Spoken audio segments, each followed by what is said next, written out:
له اللي بينام معاه في السرير اللي هي الزوجه في الغالب يعني طبعا، بنسال اكتر وضع بيحصل فيه الشخير ايه. معظم نسبه كبيره من الناس بيقول لك ان الشخير بيحصل وانا نايم على ظهري، في الحاله ديت بقول له نام على جنبك اليمين او نام على جنبك الشمال. ادي نقطه. النقطه الثانيه احيانا في بعض الوسائد بتبقى المنطقه اللي اسفل اللي تحت حرف المخده نفسه اللي تحت الرقبه بيبقى عالي شويه، فبيعمل يفرد الرقبه معانا. النقطة الثانية بنطالب هؤلاء الأشخاص باحتياطات معينة، تظبيط الوزن، عدم الإرهاق الشديد ما قبل النوم، عدم الأكلات الثقيلة أثناء في العشاء، دايما يكون عشاء خفيف، عشاء بدري، يتجنب الجرعات الزائدة من المهدئات، يتجنب الجرعات الزائدة من الكحول والمشروبات الكحولية، يتجنب التدخين التدخين، لأن دي كلها عوامل بتساعد في حدوث الاختناقات أثناء النوم. طبعا في أسئلة أخرى لكن سأتطرق لها بعد أن أسأل الدكتورة خولة. سأل الأخ نايف كيف نعرف المشخر؟ أتوقع الإجابة هو سؤاله كان كيف اعرف انا اني بشخر، بتهيألي انا هيك اللي فهمته، او كيف نعرف الشخص المشخر. يعني الاشخاص غالبا الاشخاص الاخرين اللي اذا هو ما قدر يصحى زي ما قال الدكتور انه في مرات هو بيصحى على صوته اذا كان عالي، او مرات بياخذ شخير عالي مره في وتيره واحده فبيستيقظ.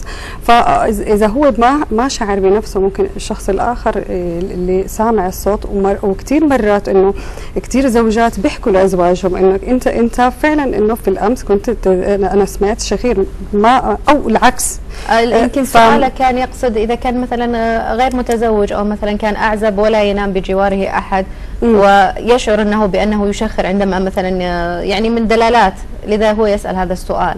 يعني هل في دلالات للشخص نفسه؟ يعني للشخص نفسه، الا اذا هو شعر بضيق، اذا هو شعر بضيق، والدلالات الاخرى انه احد يسمعه. طيب ما رايك في موضوع المصارحه كحل قبل الاقدام على الزواج؟ يعني انه مثلا انا شخص مشخر يعني حتى يتهيأ الشخص او الطرف الاخر لقبول مثل هذه الظاهره، ما رايك؟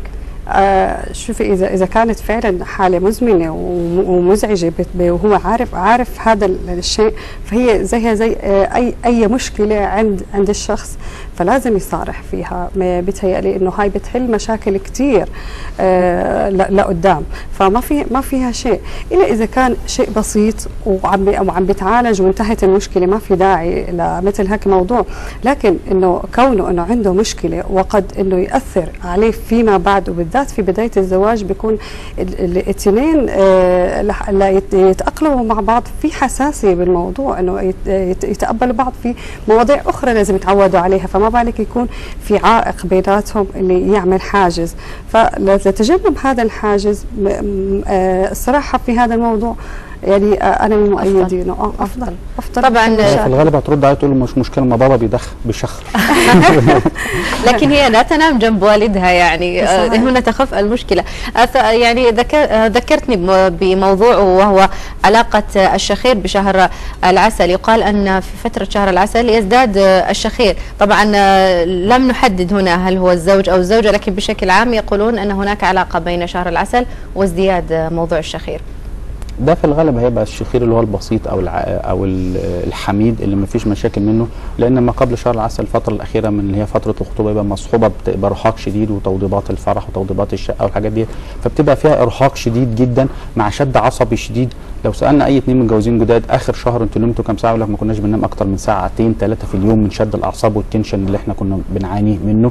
فشيء طبيعي ان هو بعد الفرح بيبدا خلاص الامور الاعصاب بتهدى، ولكن بيبدا نعوض اللي فاتنا من النوم في الفترات اللي هي ما قبل الزواج، وبيبدا يحصل معاه الارهاق الشديد وبيبقى يحصل الشخير، بالاضافه للشد العصبي وبعض التغيرات الهرمونات اللي بتبقى مش بسيطه قوي، مش زياده كتير.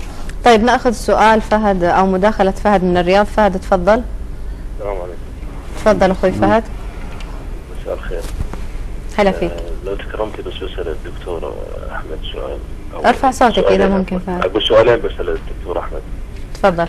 الان انا شخص عندي ميلان في الانف من المخارج، بس ما عندي شخير، لكن ما ادري عن تاثير الصحي. ما سمعت سؤالك فهد. تاثير الشخير الصحي؟ انا في ميلان في الانف من الخارج. ايوه. بس ما في يعني ما عندي شخير أنا ولا أعاني من الشخير. بس ما أدري عن تأثيره صحيا. في عن بتعاني من حساسية في الأنف يا أخ فهد؟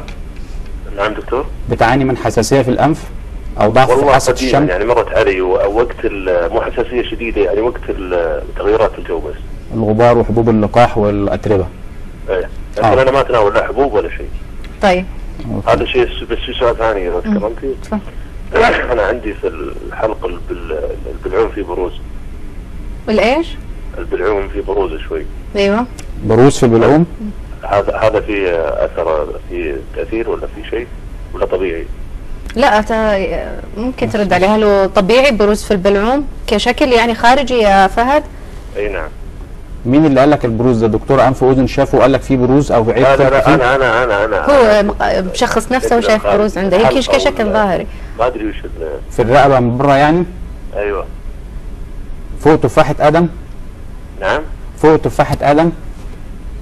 اللي هي العظمه تفاحه ادم يا فهد اللي موجوده بالحلقه عاده، يعني هذه منطقتها هنا.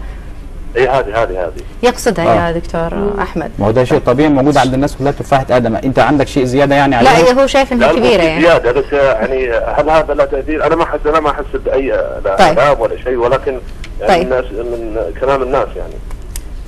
ما عليك يا فهد. فيها انف واذن، دكتور انف واذن، بحيث ان هو يشوف هل فيها شيء فعلا عيب خلقي موجود فيها او لا. طيب معنا الان نادر من حفر الباطن. تفضل نادر. الو. هلا فيك.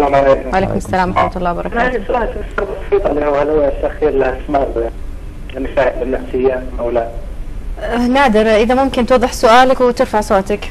اقول هل هو الشخير سبب من اسباب المشاكل النفسيه اللي يعانيها الشخص او لا؟ ما سمعتك. الصوت عندنا. يعطيك العافيه اخوي نادر. ما فهمت طبعا او ما سمعت سؤاله. خلينا نبدا نعود الى حمد من القصيم، يبغى يعرف اسباب الشخير بشكل عام وعلاقتها بالاحلام والكوابيس، وايضا الشخير عند الاطفال. باختصار اذا ممكن نجيب على اسئله حمد. 90% من اسباب الشخير في الاطفال، يمكن الاخ اللي هو كان بيسال على ابنه عنده 7 سنوات، 80 او 90% من اسباب الشخير في الاطفال بتكون لها علاقه بتضخم اللحميه واللوزتين. ده جزء كبير جدا منهم، وبيحصل تحسن كبير جدا في الشخير، واثناء النوم حتى الام بتلاحظ ان ابنها دايما بيتنفس من الفم وفاتح الفم ويتنفس منه. بيزيد الاعراض بشده اثناء نزلات البرد والانفلونزا والنزلات الشعبيه، لان يحصل التقام في التهاب في اللوزتين واحتقان في الحلق، فبتسد المجاري الهوائيه اكتر، فبيزيد الاختناق معاه. كل ده بيتحسن بنسبه كبيره جدا 180 درجه بعد عمليه اللوز واللحميه. الجزء الاخر بعض العيوب الخلقيه زي الداون سندروم، زي الاطفال المنغوليين والحاجات ديت، بيبقى عندهم تضخم في اللسان، فهو بيبقى سادد المجاري الهوائيه عند الاطفال. طيب بالنسبه للاسباب في الكبار، نمره 1 واشهرهم الاسباب هي طبعا السمنه، ودي اكتر في الرجاله عن الستات، لان طبيعه ترسيبات الدهون والشحوم في الرجاله مختلف، سنترال مركزيه، فبتبقى في الرقبه وفي الكرش وفي البطن. الدهون اللي في الرقبه زي ما وضحت في البدايه بتعمل اختناقات اثناء النوم. الدهن بتاع الدهون اللي في الرقبه نفسها بتعمل ضغط على المجاري الهوائيه والقصبه الهوائيه، فبتعمل الاختناق اثناء النوم. الاسباب الاخرى مشاكل في الانف زي اعوجاج الحاجز الانفي، او نتوءات لحميه في الانف، او تضخم لسان المزمار الى اللهاه، او تضخم اللوز، او